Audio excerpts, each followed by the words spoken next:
I'm David Wayne, and as all of you are, I'm concerned with the world in which we're going to live tomorrow. A world in which a new machine, the digital computer, may be of even greater importance than the atomic bomb. Can machines really think? Even the scientists argue that one. I don't believe that we can say yet that machines do think. I have a basic question which I always ask, and that is, are these producing anything really new? Until I see a machine producing genuinely new things.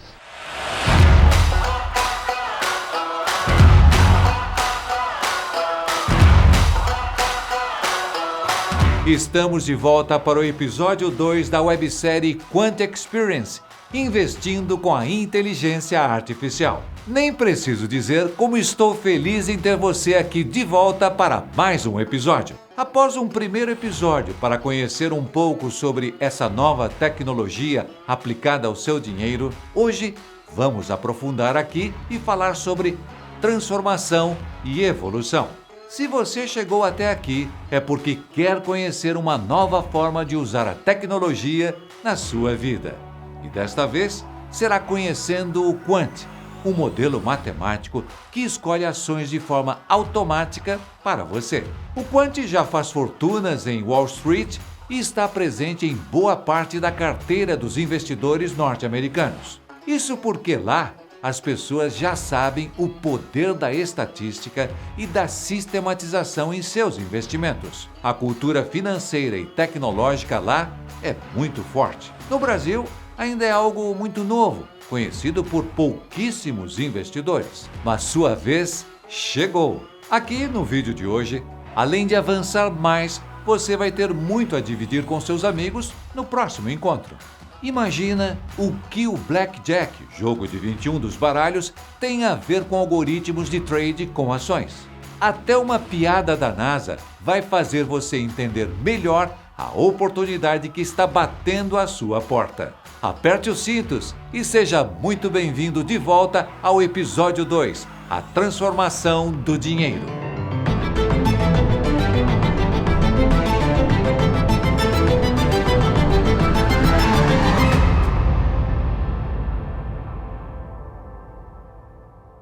Eu acho que na análise quantitativa, a ideia é que você consiga maximizar o seu retorno, né, à medida em que você vai recebendo mais informações. E hoje o mundo, ele cada vez mais produz mais informação. E isso vai sendo incorporado dentro dos algoritmos. Então hoje, por exemplo, você tem um algoritmo que consegue ler uma divulgação de resultados de uma companhia e saber se aquela divulgação foi boa ou ruim.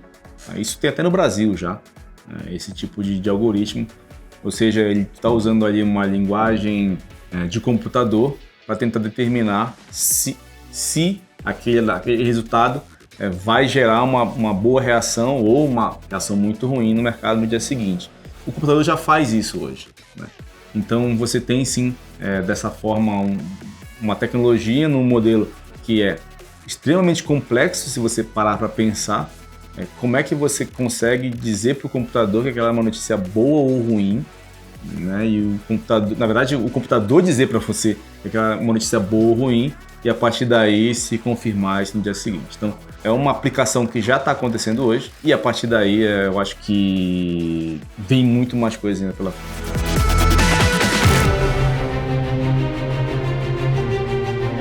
O mercado, essa ideia de algoritmo e operar por algoritmos, ela surge inicialmente, se você passa em análise quantitativa, na verdade, ela começa em 1905, com Bachelier, com Teoria de la Especulação, que ele diz assim, olha, não dá para saber o que vai acontecer no mercado, porque na verdade tem muita coisa acontecendo aqui, então ninguém sabe para onde isso vai.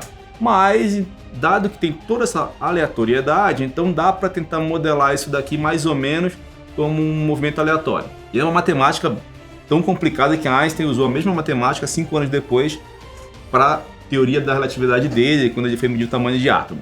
E porque ele falou que não dava para medir muita coisa, essa teoria ficou muito esquecida por muito tempo.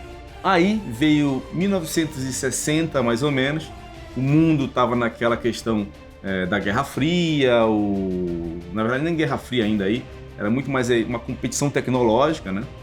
E o Fama fala assim, olha, na verdade, os mercados são tão eficientes que tudo que você precisa saber sobre o mercado já está no preço.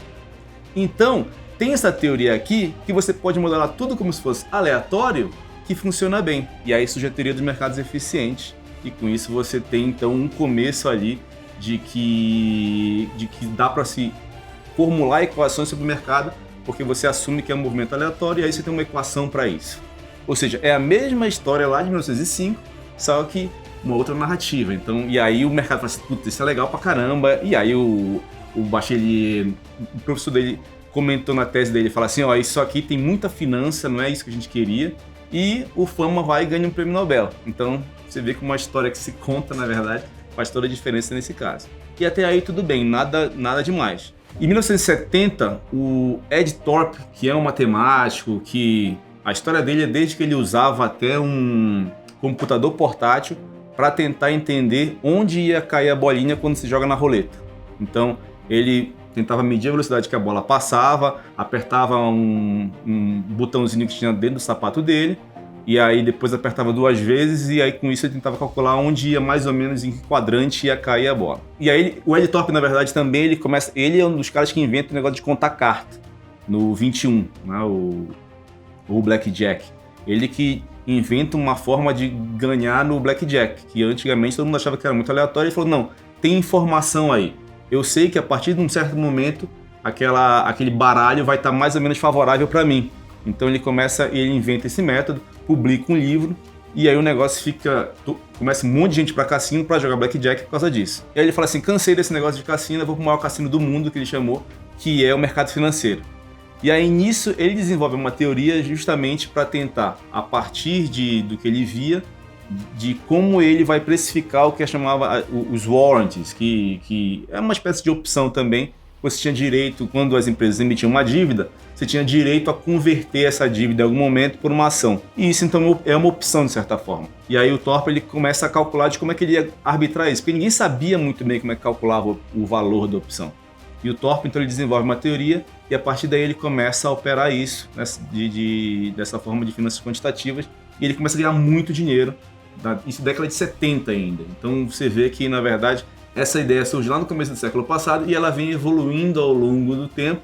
E, claro, ela se populariza muito quando vem os anos 2000 e o mercado viva voz deixa de existir e passa a ser tudo eletrônico. E aí, nessa hora, sim, você tem um caminhão de dinheiro para ser feito justamente porque nesse mercado faz muita diferença ser rápido. E nada mais rápido do que um computador. O computador pessoal surgiu, o mercado passou a ser tudo eletrônico, e aí você começa a ter um monte de gente criando algoritmo para tentar competir um com o outro. A história no Brasil ela não é tão diferente da história lá de fora. Ou seja, à medida que também aqui o computador vai sendo adotado e o mercado eletrônico é desenvolvido, você também começa a ter um monte de gente, inicialmente fazendo nada muito sério. Vamos dizer, a pessoa está traçando ali média móvel, tentando identificar quando cruza a média móvel para cima e para baixo, seguir uma tendência, nada demais.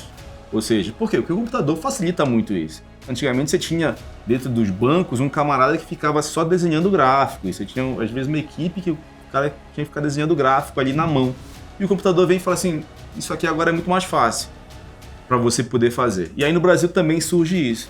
E claro, como é um campo muito novo, se você parar para pensar, até 2000 o mercado brasileiro era muito viva voz, e depois ele aí virou 100% eletrônico depois disso. Você tem aí 20 anos realmente que as pessoas estão aprendendo a fazer isso, né? Então você tem muita coisa acontecendo ainda, não somente aqui, mas também acho que no mundo inteiro, porque é um campo muito fértil, né? E principalmente é um campo que tem muito incentivo.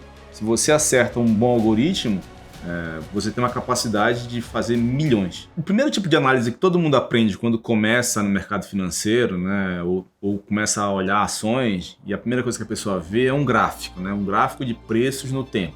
Aquilo nada mais é do que uma série temporal que você tem ali representando, e as pessoas, como é característico do ser humano, tentam encontrar padrões ali naquela série temporal. E isso nada mais é do que análise técnica. A pessoa olha para um gráfico, começa a tentar buscar padrões ali, e aí ela tenta entender, de certa forma, o que pode acontecer no futuro a partir daqueles padrões. Uma das vantagens da análise técnica que é bem consagrado é que ela consegue capturar se o mercado estava com muito medo em certo momento ou muito eufórico em outro momento. E isso, claro, muita euforia ou muito medo, abre chances de você poder ganhar dinheiro. Outro tipo de análise é a análise fundamentalista, que, como o nome diz, é justamente isso. Tentar olhar os fundamentos da companhia, né? Então você pega, olha o cenário macroeconômico, competidores, vantagem competitiva, se a administração é boa, se o modelo de negócios é suficiente, tenta entender potencial crescimento no futuro, quanto gera de caixa, e assim sucessivamente, de forma que ao longo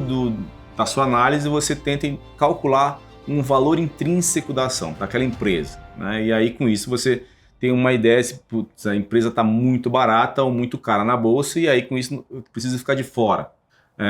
Qual é a dificuldade aqui, na verdade? Você precisa de muitas e muitas premissas para poder montar esse modelo futuro. Tá? Então isso, obviamente, é uma grande dificuldade. Você assume tanta coisa que é bem provável que alguma daquelas suas premissas esteja errada. E ainda assim, mesmo que todas as suas premissas estejam certas, nada garante que você vai ganhar dinheiro, pelo menos no curto prazo. Na análise quant, é onde você tem realmente um tipo de analista que ele é muito focado em desenvolver modelos matemáticos, estatísticos, e agora ainda tem machine learning, inteligência artificial, deep learning. Então, é onde realmente você tem agora uma tentativa de, ok, esse é um sistema muito complexo, muito dinâmico, eu preciso de um computador para me ajudar a fazer isso. Perceba que, na análise técnica, não precisa nem fazer conta às vezes, você vai lá e traça duas retas e fala assim, já sei o que vai acontecer. Na fundamentalista, você tem que saber mais e menos para poder saber onde está indo o dinheiro. E na análise quant, você tem que saber modelar variáveis aleatórias e botar numa equação isso. Então, você passa a ser muito mais exigido na matemática. E você consegue ter bons resultados a partir daí. Então, isso, particularmente, a análise quant, ela tenta, então, colocar tudo isso que ela está vendo em algum modelo quantitativo para que ela consiga, de uma forma, operar bem rápido e aí poder, claro, ganhar mais dinheiro. Na verdade, tem duas formas de você construir algoritmos para qualquer instrumento financeiro que você queira operar. O primeiro é pensar num algoritmo que faça sentido do ponto de vista econômico. Ou seja, você quer, por exemplo, fazer um algoritmo para Vale. E aí você entende que Vale depende do preço do minério de ferro, depende do crescimento da China e depende da taxa de juros brasileira. E aí você vai construir o algoritmo, calibra. A partir daí, você precisa buscar esses dados para alimentar esse algoritmo. Quando você tem esse algoritmo, você precisa definir parâmetros, depende do minério de ferro, mas depende de quanto de minério de ferro. E aí, essa parte de calibração do algoritmo, ela vai te dar quanto justamente é essa relação de dependência entre o que você quer modelar e as variáveis que você escolheu para colocar dentro desse algoritmo, certo? E a partir daí que você testou, você começa então a fazer o que se chama de backtesting, né? E essa parte de backtesting é uma parte nada mais do que, ok, eu tenho essa ideia desse algoritmo, vamos ver se ele funciona. Então você pega todo um histórico, vamos dizer, de alguns anos para trás, e assume que, supondo que já estivesse usando esse algoritmo naquele período histórico, 10 anos para trás, 5 anos para trás, eu ganharia dinheiro? Essa é a pergunta que você quer responder. E aí você assume que vai ter essa série histórica e a partir daí você vê se o seu algoritmo ganhou dinheiro ou não. Meu algoritmo não ganhou dinheiro, que é o que acontece na maior parte dos casos. Aí você tem que ir lá, refazer o algoritmo ou reparametrizar esse algoritmo e a partir daí você tem um novo algoritmo e aí você faz de novo um backtest e isso vai até você encontrar um algoritmo que funcione e você ganha dinheiro. Então esse é um primeiro algoritmo. Um segundo tipo de algoritmo que existe hoje eu não sei qual é a relação que existe entre as diversas variáveis do mundo. Então eu vou pegar todos esses dados que eu tenho aqui, porque o mundo produz muitos dados hoje, e vou deixar o computador me dizer qual é a relação entre eles. E eu não quero saber qual é a relação entre eles. Eu vou deixar o computador me dizer apenas, e é isso. O que eu tenho que fazer a cada momento? Por não ter sentido econômico, pelo menos não à primeira vista, esses algoritmos, na verdade, acabam sendo os mais lucrativos. E eles estão sendo construídos cada vez mais justamente porque hoje a gente tem muito mais poder computacional através do machine learning, que nada mais é do que pegar um monte de dado que você tem e a partir daí deixar o computador entender qual é a relação entre esses dados. Então isso que é o machine learning, e hoje a gente tem muito mais algoritmos nesse sentido. Se você não está errando, não está testando seus limites. Se você não está testando seus limites, não está maximizando seu potencial, disse um dos mais bem-sucedidos investidores quant do mundo. Qual o seu potencial como investidor? Qual o potencial da sua inteligência e eficiência com o seu dinheiro? Se você não está feliz com sua posição financeira atual, é hora de mudar. Hora de tentar novas maneiras de evoluir. Investir em ações vai elevando seu patamar aos poucos. Você ganha inteligência emocional, ganha experiência, aumenta seu patrimônio e melhora sua qualidade de vida. Você só precisa saber exatamente onde pisa. Se você pensar que o mercado financeiro, é um mercado muito dinâmico, no sentido dinâmico e complexo, né? Tem interações entre as pessoas, o que eu faço no mercado influencia o que o outro vai fazer e, por sua vez, me influencia, e o que eu faço, na verdade, ontem influencia o que eu vou fazer amanhã. Então, é muito difícil você capturar isso numa primeira modelagem. E lembra que modelo, na verdade, é uma simplificação da realidade.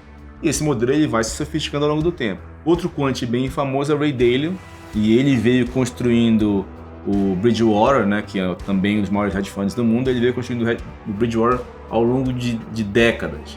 E ele mesmo conta que hoje a vantagem competitiva dele é que ele foi modelando o Bridgewater ao longo de todos esses tempos. Ou seja, qualquer decisão que ele tomava, ele tentava, de certa forma, colocar dentro do algoritmo. E aí dava errado. E aí, deu errado porque teve uma pandemia, vamos dizer nesse caso.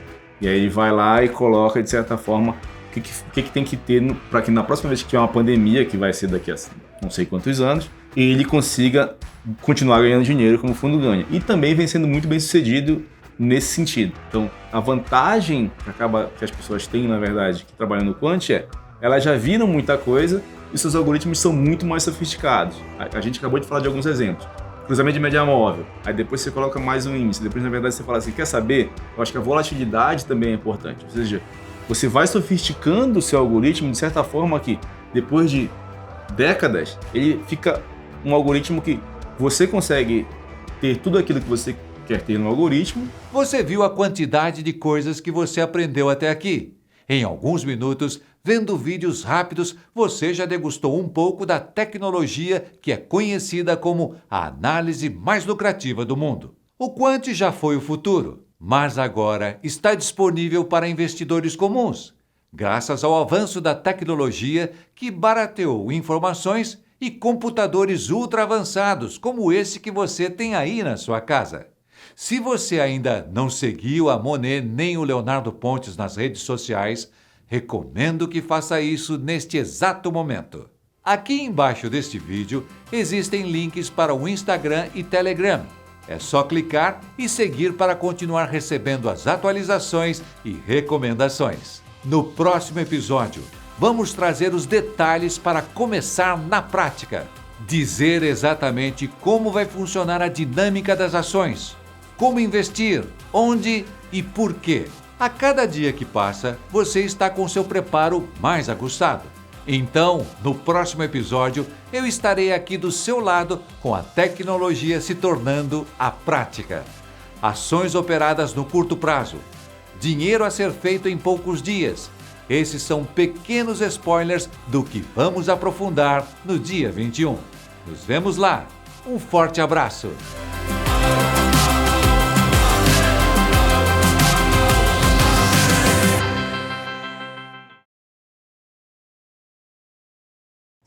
Tem uma piada em que dizem que nos computadores centrais da NASA só tem um guarda e um cachorro. O cachorro é para não deixar o guarda mexer nos computadores. E o guarda está lá para dar comida para o cachorro. Então, é basicamente isso que vai acontecer no futuro. Tá? Os computadores vão sim ficar cada vez mais potentes. A gente vai conseguir fazer algoritmos cada vez mais potentes e, por sua vez, isso vai permitir que dê recomendações muito assertivas para as pessoas. Porque, por exemplo, muita gente fala assim, eu quero investir em ações. Mas, às vezes, ações não é nem investimento que a pessoa tinha que estar. Porque, por exemplo, ela não tem capacidade de sofrer uma perda ali. E o computador vai ter um algoritmo, vamos dizer assim, tão bom que ele fala assim, olha, dado o teste que eu fiz aqui, eu vi que, na verdade, você não quer ter ações. Você quer ter só renda fixa. Isso é uma coisa boa, na verdade, que o computador vai trazer. Então, esse medo que as pessoas, às vezes, têm, né, de que o computador está dominando, ele talvez seja injustificado. Vai transformar, na verdade, como tudo vem transformando, os carros vão dirigir sozinhos, os aviões são ajudados por computador, a sua casa hoje também é monitorada por computador, ou seja, tudo quanto é lugar isso já existe. Em finanças é um tabu, em medicina ainda é o tabu, porque, de novo, são profissões que talvez as pessoas queiram sim ter um contato humano. Mas isso não impede que, por trás desse contato humano, tenha uma máquina muito mais poderosa que consiga fazer recomendações cada vez mais assertivas.